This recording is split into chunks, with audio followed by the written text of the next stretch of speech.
You are listening to I Am Refocused Radio with your host, Shamaya Reed. This show is designed to inspire you to live your purpose and regain your focus. And now, here's your host, Shamaya Reed. Hey, welcome to I Am Refocused Radio. We are here once again. Today, we have a special guest talking to us today, a writer and editor, Kristina Smeriglio, and she let me practice that last name a few times in the green room, so I appreciate her patience. She has an awesome book that we'll be discussing today, Falling into Fire, and they thought that was a pretty bold statement title for a book. Wait till you hear her story. We're going to learn a little bit about her and her life and how she became a writer and editor today, and more so about her book, Falling into Fire, and the story behind that. So first and foremost, I want to say thank you, Kristina, for your time. How you doing? Thank you for having me, Shamaya. It's great to be here. I appreciate you being on. So kind of start out with what caused you to want to pursue the career in writing and being an editor, and how you came across writing this piece, Falling into Fire. Thank you. So writing has always been there for me as a medium to express myself. But to be honest, it wasn't my first choice for a career. You know, I kind of explored a lot of other fields before I came to this, but it really was amazing how I became a writer, because what I found that I really loved to do was understanding people, helping people. I really wanted to know why people were the way they were, why did they do the things they do, say the things they say. So naturally, I pursued a career in psychology. That's what I began to study. And I actually got my bachelor's in psychology. But then when it came time to choose a graduate program, which is something I knew I always wanted to do, I started thinking about, okay, there's different programs in psychology, different fields. And I knew that I wanted to help people that had gone through similar experiences that I had, you know, particularly with issues of identity, of abuse, you know, all related matters of mental health that tend to happen as we're growing up and we're forming these connections with each other.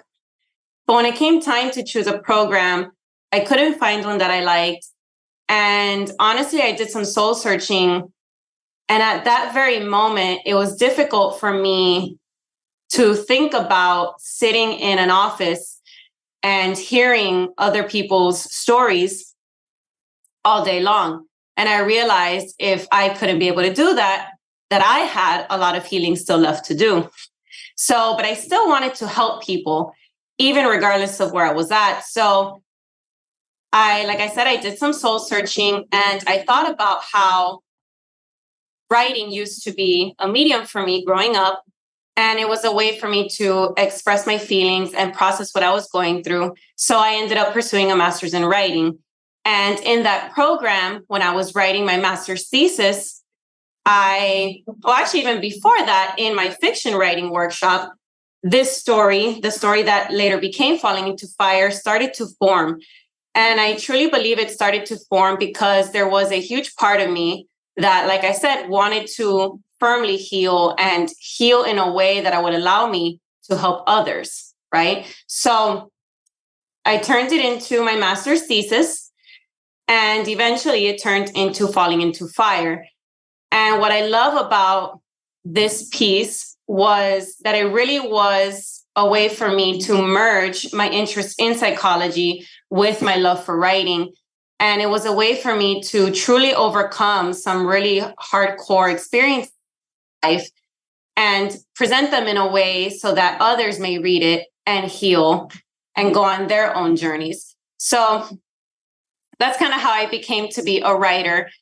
And although I write many things, this is something that is very important to me, because I feel like the message in our hearts, whatever it may be, whether it's a healing journey, whether it's you're already in a place of empowerment and you want to share your message, that's what I love to help people discover. So I did it first with myself. And as an editor, I love to do it with others so that they may share their truth as well. Listen, on Refocus Radio, talking to our guest, Kristina Smeriglio, and her book, Falling into Fire. You set it up pretty nicely. So when it comes to the book title, Falling into Fire, How did you come up with this, and what was the focal point of the story in this book? So the title Falling into Fire came about when I turned my master's thesis into a novel. So originally my thesis was titled Hallowed Be Thy Fall. And I did love that title. I feel like it was very appropriate when it was my master's thesis. But in turning it into a novel and speaking to my editor, we tried to pick a title that honed in on the message even more. And Falling was definitely a focal point for my story because this character falls over and over again, not only just falling in the sense of tripping over experiences in life and struggling, but it was also a fall very deep into these recesses of the mind, into these patterns that were there that she needed to discover. So there was an actual external sense of falling, and then there was the internal sense of falling into this, I want to say, pit of despair, to be honest. She really ended up in this deep, dark place, which is where she needed to be in order to overcome. And the fire aspect, not only is there literal fire elements in the story, the element of fire is a great symbol for transformation, of deconstruction and rebuilding. And it's a symbol that I've always embraced and loved because of this power that it has for that sense of transformation, which I thought was appropriate for this story. So we ended up coming up with the title Falling into Fire. And to be honest, I loved it. I loved what it was when it was my master's thesis, but when I truly embraced what it meant to be falling into fire and I wrote it as a novel, I truly fell in love with my title. And I thought it was, like I said, an appropriate title. And the focal point really is that it's overcoming these intense experiences in life, these intense truths about ourselves, what we have come to know about our experiences, what we have come to know about ourselves, our relationships with others. It's coming to the truth of a lot of our experiences and overcoming these very dark experiences in our lives in order to come on the other side empowered. So that's really the focal point there for my main character, who confronts these experiences in the setting that is the Garden of Earthly Delights, right? So it's kind of set against this fantastical setting. And through that setting, she's able to explore these parts of herself and overcome them. In the book, when you mention her being in a dark place and how that was necessary for her personal transformation and overcoming challenges, when someone is reading this book, I'm sure they might be able to picture themselves in some similar situations because we all have our dark storms that just kind of happen in life. But to your point, they're kind of necessary for us to experience that fullness of transformation. Elaborate a little bit more on that for our listeners and how that's such a pivotal moment for the character. Yeah, so actually, even in the writing of it itself, I set the story in first person for that reason. Not only did it help me write the story in a more honest way and immerse myself in it, but I want the reader to embrace this character. Now, the person reading the story may not have gone through what my main character went through specifically, but by embracing it, they're able to kind of follow this type of journey. And the reason I have the character go to such a deep part of it and a part of herself is because, like I said earlier, and like you mentioned, there does need to be some sense of a confrontation with her darkness in order to look at it for all that it is, right? So if I was to just look at my experiences on the surface and be like, okay, that was bad, I want to escape it, my healing is only going to reach potentially a very superficial level. Right now, if I go deep into it, if I take a look at it, if I see what was happening from all sides, if I see how it impacted me in the different areas of my life, I can begin to understand why certain things were happening, why I was feeling a certain way about certain dynamics with people. At the end of the day, not even so much the actual experience itself, but it's what I took away from it, right? It's the filters that caused me to see certain things a certain way, to feel a certain way. If I wasn't able to get to a dark place to confront that, I would probably just write it off and move on with my life. And then potentially similar patterns would emerge in relationships, which is what was happening to me. A lot of the same things kept happening to me. And I started to think, is it something that I'm doing?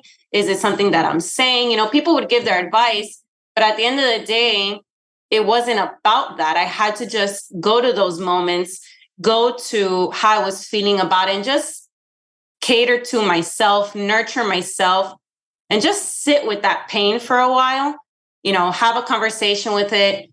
And by doing that, by taking that time to take care of myself and look at things holistically, I was able to overcome it. So I think that that's a pivotal part of healing, is not being afraid to look at our experiences.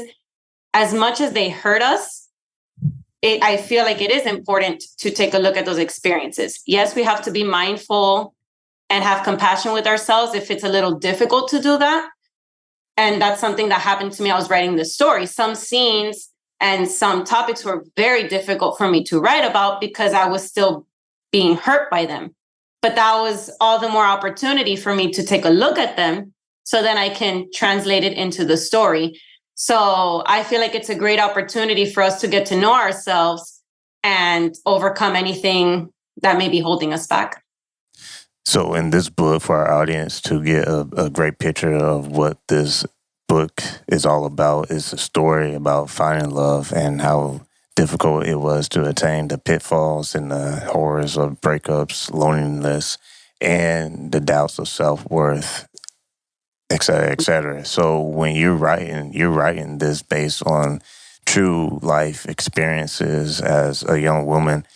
Kind of dive into that section for the audience and how those real life experiences help you get that message across. Reflecting on my personal experiences and really taking them on as I was writing the story, it really helped me to see and embrace how universal a lot of these experiences are. Because even when I allowed my main character, Priella, to show me what was happening to her, and it triggered me and these experiences I had gone through, it really was a way for me to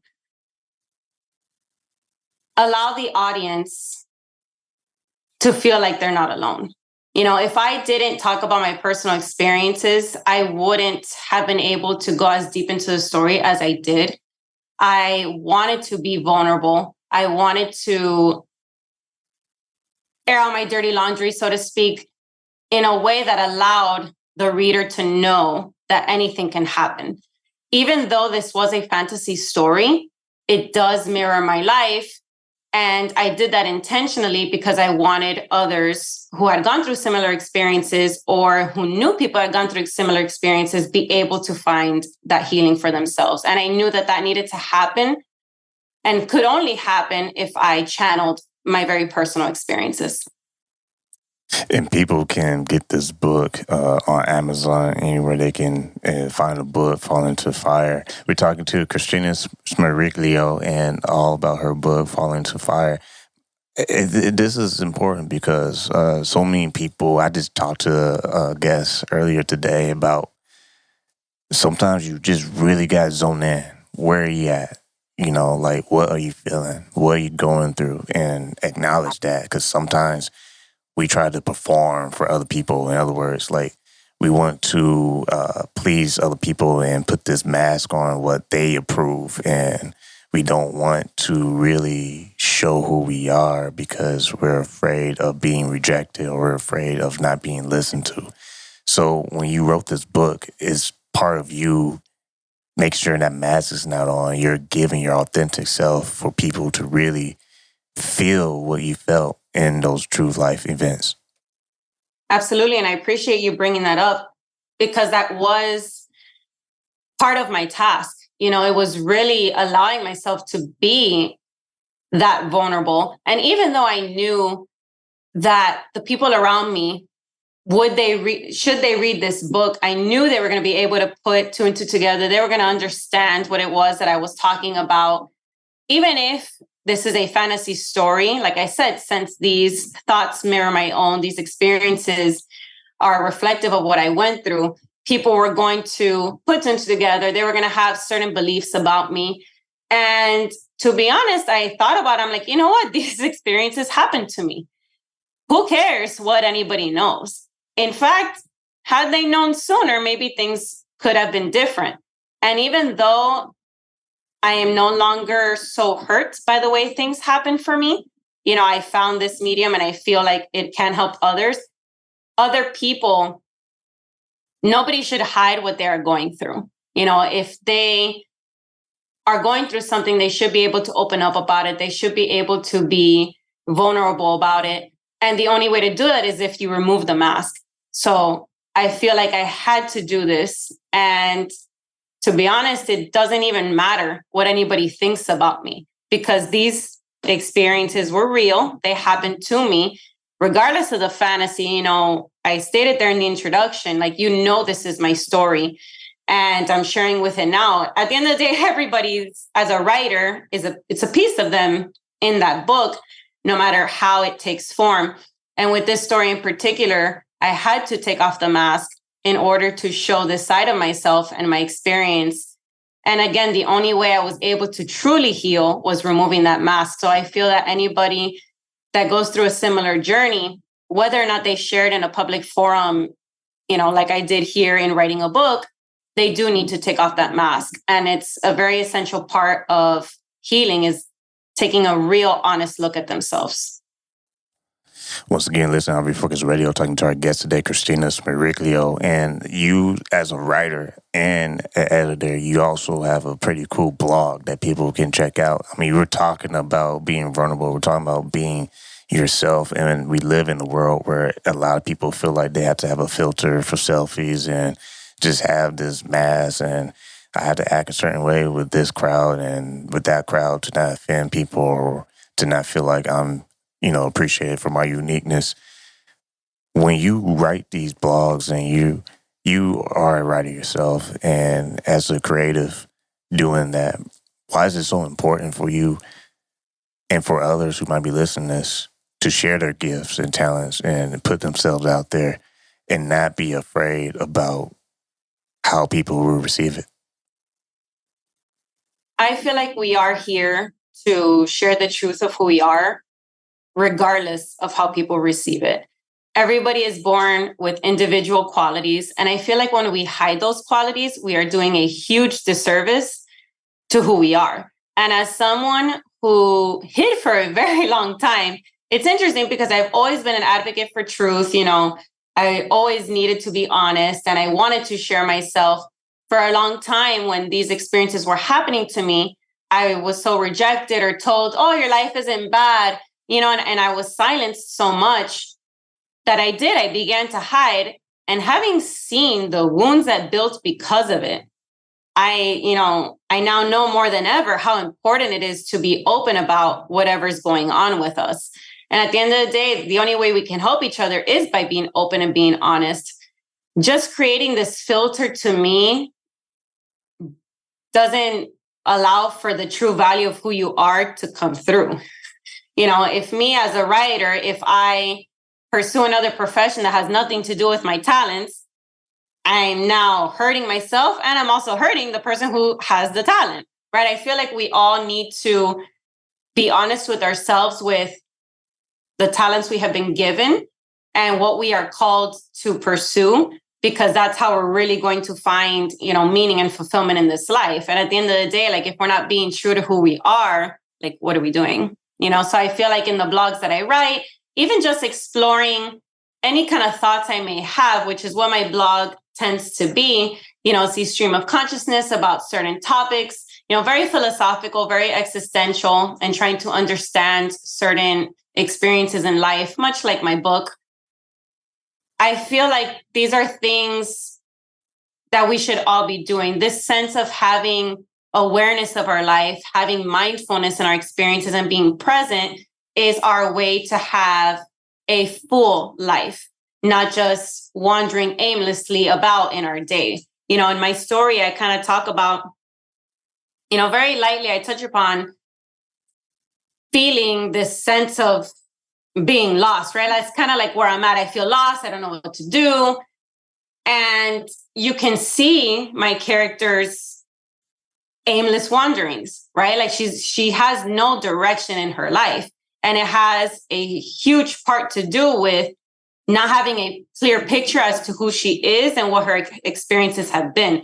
She has a pretty strong sense of self. She knows what she wants, right? Like there was some direction, but there was a lot to still be uncovered, right? So I feel like by being mindful and exploring her life the way that she does in the story, she was able to get to know herself at a deep level. This is something that I've always done in my life and I aim to do on a regular basis because I know that's how I'm going to have that full life and have that sense of direction and know what it is I'm supposed to be doing by being present and just hyper aware of my experiences, how they make me feel. Otherwise, we're kind of just acting and reacting.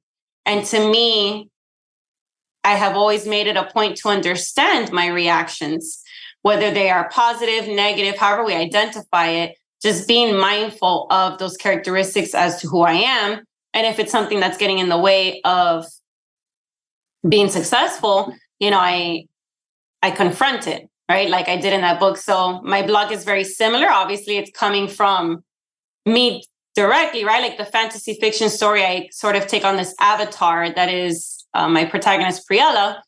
In my blog, it's just directly me. But it is very similar. I feel that this is something that everyone should be able to do, regardless of if they share it in writing or not. I like to encourage people to be active participants in their lives. We're talking to our guest, Kristina Smeriglio, and when you look at the fact that you not only have your Master's of Arts in Writing, but you also have your Bachelor's of Arts in Psychology, how has the study of psychology helped contribute to just your writing style? Completely, I would say. And honestly, my license in neurolinguistic programming as well. Having this sort of psychological lens and this ability to look at the workings of the mind helped me be able to write the story, right? So having my master's in writing gave me the technical aspects of how to write. And then I pair it with my bachelor's in psychology, which allows me to see the intricacies of the character, to see how they develop, what's her mindset, why is she doing the things that she's doing, and sort of these therapeutic techniques, right, which I also learned with NLP. I was able to uncover a lot that I may not have been able to without this background. So it reflects in my style quite heavily, I believe. I ask a lot of questions. I have a lot of reflections. And I do think it is heavily inspired by the fact that I have this psychology background. And that is a major interest of mine. So I would say very heavily. Well, with that said, I want to say, man, time flies by when you're having a good conversation. Been talking to our guest today, Kristina Smeriglio, and you can definitely go to her website, KristiSmeriglio.com is the website, short for Kristina. Want to say thanks again for you taking your time talking to us, and what's the best call to action you have for our listeners?